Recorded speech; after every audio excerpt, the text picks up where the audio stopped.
विद्यार्थ्यांवरती लाठीचार्ज झाला, त्याच्या निषेधात कॉक्रोच जनता पार्टीच्या वतीने आज पुण्यात भव्य असा मोर्चा काढण्यात आलेला आहे। लाल महाल पासून ते जिल्हाधिकारी कार्यालयापर्यंत हा मोर्चा असणार आहे। आता आपण बघतोय पुण्यातील लाल महालच्या तिथे आहोत आणि कॉक्रोच जनता पार्टी म्हणजेच जनजी मोठ्या संख्येने या ठिकाणी जमा झालेले आहे आणि त्यांची एकच मागणी आहे, ते म्हणजे धर्मेंद्र प्रधान यांना राज्याचे राजीनामा द्यावा अशी त्यांची मागणी करत आहे। आपण काही लोकांकडून प्रतिक्रिया घेणार आहोत। काय सांगाल दादा, तू आज मोर्चात सहभागी झाले, काय मागणी आहे? मागणी अशीच आहे की आपण आतापर्यंत आपण पाहिलेले नीटचे पेपर हे होत होते।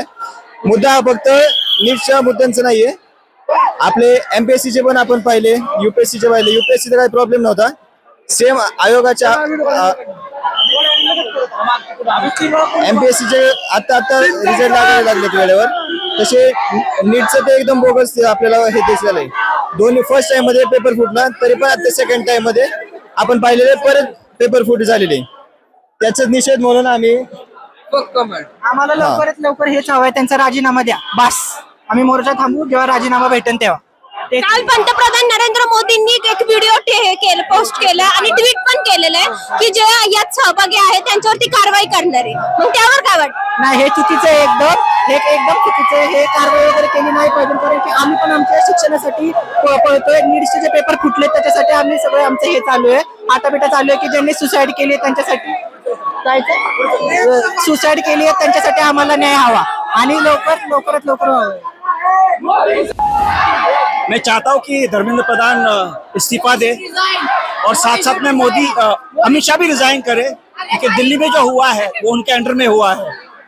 वहाँ पे जो बच्चों के ऊपर जो पिटाई हुई है तो वो सब पुलिस अमित शाह को रिपोर्ट करते हैं, तो अमित शाह को रिजाइन करना चाहिए, सख्ती सी मांग है। और ये सिर्फ इस्तीफे में नहीं रुकना चाहिए, आगे जाके इसका पूरा ओवरऑल सोल्यूशन निकलना चाहिए। एजुकेशन सिस्टम इतना बिगड़ गया है, उसका ओवरऑल उसको ठीक करना है, डिबेट कैसे करना है, पार्लियामेंट में बात करके, जनता से बात करके, यूनिवर्सिटीज है, एकेडमिक कम्युनिटी है, उन सबसे बैठ के बात करके पूरे सिस्टम को ओवरऑल करना है। आपको लगता है ऐसे आंदोलन करके मोर्चा करके उसमें से सॉल्यूशन निकलेगा? बिल्कुल निकलेगा, ये जाया नहीं जाएगा, बिल्कुल निकलेगा, इसका बेनिफिट तो बिल्कुल होगा। शिक्षण मंत्री धर्मेंद्र प्रधान इस्तीफा दिया तो आगे ऐसे होगा ना, ऐसे लगता क्या? आगे और बहुत काम बाकी है, सिर्फ इस्तीफा देने से कुछ नहीं होगा। डिबेट करना है, सिस्टम को ठीक करना है, सिस्टम बहुत बिगड़ गया है। सरकार ने एजुकेशन सिस्टम के लिए क्या करना चाहिए, ऐसे बोलना नहीं चाहिए, तो क्या करना चाहिए? पहले तो इनकी मांगे ऊपर से जो भी पॉलिसी है इसमें वो अकेले बैठ के बनाते हैं, सबको साथ में लेके पॉलिसी बनना चाहिए। ऑपोजिशन के जो लोग हैं उनको साथ में लेके बनाना चाहिए, टीचर्स है, एकेडमिक कम्युनिटी है, इतने सारे इंडिया में यूनिवर्सिटीज है, बड़े बड़े लोग हैं, उनको लेके बैठ के पॉलिसी बनाना चाहिए, क्योंकि अभी तो पूरा इंडस्ट्री हो गया है, वो ठीक नहीं है। टीचर्स को भी बहुत तकलीफ होती है, टीचर्स को साथ में लेके उनको करना चाहिए। मला मराठी जास्त येत नाही, पण मुझे चाहिए कि धर्मेंद्र प्रधान रिजाइन करना चाहिए। वो अपने काम में सही काम नहीं किया है उसने, तो हमें आगे की पीढ़ी को ध्यान रखते हुए उनका इस्तीफा लेना चाहिए उनसे, और आगे की पीढ़ी को उतनी मुश्किलें ना हो, इसलिए आज हमें यहाँ खड़ा रहना पड़ रहा है।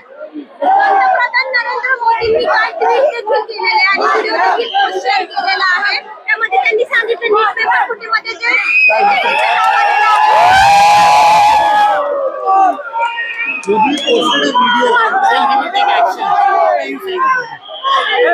एक्शन लेना, बोलना बहुत आसान है लेकिन एक्शन लेना बहुत मुश्किल। तो जब तक एक्शन लिया नहीं जाएगा तब तक हम रुके रहेंगे और हम रोड पे रहेंगे तब तक। हाँ जरूर होगा, क्योंकि पूरा देश अभी रास्ते में आ गया है इसके लिए और उनको सुनना ही पड़ेगा। तुम्ही हे पोस्टर घेऊन या ठिकाणी मोर्चात सहभागी झालाय, काय कारण आहे? देश तोड़ना, देश चोर है, देश चोर, मोदी चोर है, मोदी हटाओ, देश बचाओ। काय मागणी आहे? मागणी धर्मेंद्र प्रधान आणि मोदीचा इस्तीफा आणि गडकरीचा। तुम्हाला वाटतं असं की हे इस्तीफा देऊन होणार आहे का तुम्हाला? हो, नक्कीच होईल, गडकरीला पण। सुटणार आहेत का समस्या या हा 100% सुटते 100%. गडकरीचा पण घ्या, गडकरीचा पण.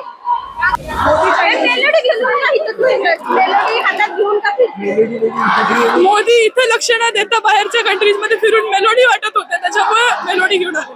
काय वाटतं सहभागी झाले सुटतील? आपण प्रयत्न करू शकतो, अजून माहित नाही. काल पंतप्रधान नरेंद्र मोदींनी ट्विट केलं, व्हिडिओ देखील शेअर केलेला आहे, जे नीट पेपरमध्ये दोषी आहेत त्यांच्यावरती कारवाई होण्याचं सांगण्यात आले. काय वाटतं? त्यांच्यावर कारवाई झालीच पाहिजे, पण त्याच्यासोबत ह्यांनी पण रिझाईन केलं पाहिजे, कारण 70पेक्षा जास्त पेपर लीक झालेले आहेत. फक्त मेजर लोक काढून म्हणजे ह्याच्यातली लोक काढून काही होणार नाहीये. जोवर धर्मेंद्र प्रधान राजीनामा देत नाहीत तर बाकीच्या मिनिस्टरसाठी सुद्धा ती एक मिसाल असली पाहिजे.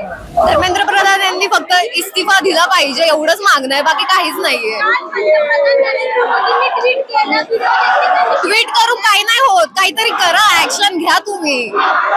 ऍक्शन, अकाउंटेबिलिटी, ऍक्शन घेतली तर काहीतरी होईल ना. ट्विट तर सगळेच करतायत. दोषी असतील त्यांच्यावर कारवाई करणार कोणते हा, कारवाई करणार जे दोषी आहेत ते नीट पेपर फुटीमध्ये. लवकर केली पाहिजे ना त्यांनी, बोलून काहीच नाही होणार ना. एक youth म्हणून काय सांगशील तू? आपण काय करते? इस्तिफा द्या लवकर, तेवढीच गरज आहे सध्यासाठी. तुला वाटतं फक्त हे म्हणजे धर्मेंद्र प्रधान आहे, त्यांनी राजीनामे दिलं तर ह्या सगळ्या गोष्टी थांबतील? थांबू शकतात, म्हणजे तुम्ही इस्तिफा द्या वगैरे. आणि मोदीने नाही, अशा म्हणजे कधी पेपर फुटी होणार नाही असं वाटतं तुला? ते मोदीवर डिपेंड करतं ना. त्याने एज्युकेशन सिस्टीम नक्की कोणावर हे केलंय ते त्याच्यावर डिपेंड करतं. ऍक्च्युली सरकारला चांगलं विचारलं तर सरकार लाठीचार्ज करतंय. तर आम्ही अजून एकदा सरकारला लाठीचार्ज करून ते ऐकत नाहीये, तर आम्ही गोड बोलून त्यांच्याकडून हे सरकार ऐकत नाही तर आम्ही त्यांना गोड बोलून रिक्वेस्ट करतोय त्यासाठी. आज पंतप्रधान नरेंद्र मोदींनी एक व्हिडिओ केला होता. मुलांच्या मागण्या वेगळ्या आहेत. मुलांच्या मागण्या 3 आहेत. धर्मेंद्र प्रधानचा इस्तिफा द्यायचंय, ज्या मुलांनी सुसाईड केले त्यांच्या घरी 1 करोड द्यायचे आहेत, आणि जी काही सिस्टीम वगैरे सगळ्या या किंवा ज्यांनी लाठीचार्ज केला त्या पोलिसांना काहीतरी कारवाई झाली पाहिजे. तर त्या 3 सॉरी या मोर्चाचा फायदा होणार आणि हा 100% होणार आहे, 100% होणार आहे. जरी आता काही करून जरी धर्मेंद्र प्रधानचा इस्तिफा नाही दिला तरी येईल त्या पंचवार्षिकला त्यांना निवडणूक हारण्यासाठी त्यांना तयार राहावं लागणार आहे. आज मोर्चामध्ये तुम्ही सहभागी झाले, ही वेशभूषा करून काय सांगाल, काय मागणी? मला एवढंच पाहिजे की धर्मेंद्र प्रधानने रिझाईन केलं पाहिजे. आम्हाला बाकी काहीच नको, आम्ही हे सगळं बंद करू, फक्त रिझाईन पाहिजे. तुम्हाला वाटतं असे मोर्चे करून की प्रश्न सुटणार आहे असं वाटतंय का तुम्हाला? पहिल्यांदा नाही होते ना, असे खूप मोर्चे झालेत आधी पण, तेव्हा त्यांना ते जे पाहिजे ते भेटलंय. तर आम्ही पण होप ठेवतोय की आम्हाला पण असं भेटलंच पाहिजे, आम्हाला जे हवं ते.